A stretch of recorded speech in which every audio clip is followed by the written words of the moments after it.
We continue our reading of Lest We Forget, a daily devotional by author George R. Knight. Today's reading, August 12. Old Faces. Meet Uriah Smith again. Take my yoke upon you and learn of me, for I am meek and lowly in heart, and ye shall find rest unto your souls. Matthew 11:29. By 1888, Uriah Smith, Butler's accomplice in power, had been Secretary of the General Conference for all but 3 years since its beginning in 1863. Beyond that, Smith had been associated with Adventism's semi-official periodical, The Review and Herald, since the 1850s, and by 1888, he had served for nearly 25 years as its editor-in-chief.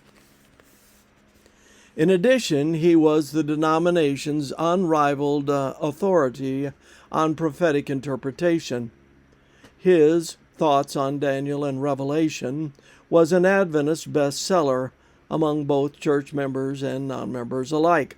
One of the Minneapolis St. Paul newspapers noted in announcing his arrival for the 1888 meetings that Elder Uriah Smith has the reputation of being one of the ablest writers and speakers in the conference, and is, moreover, a profound scholar.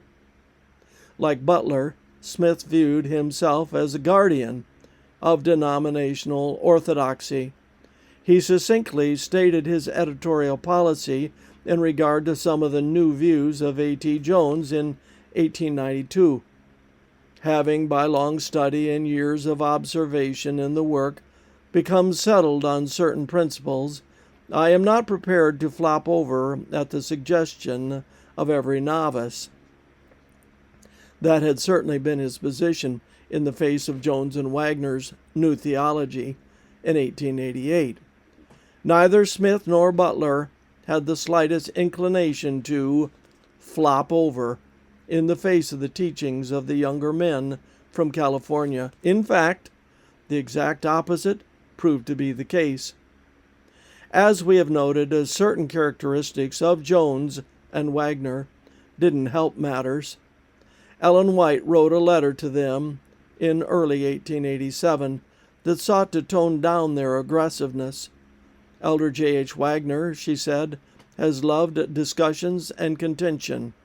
I fear that E.J. Wagner has cultivated a love for the same. We need now good, humble religion. E.J. Wagner needs humility, meekness, and Brother Jones can be a power for good if he will constantly cultivate practical godliness. Letter 37, 1887. Don't we all need humility? It is one thing to sing for the Lord, to make us humble and meek, but it is quite another to accept the gift. Lord, help us.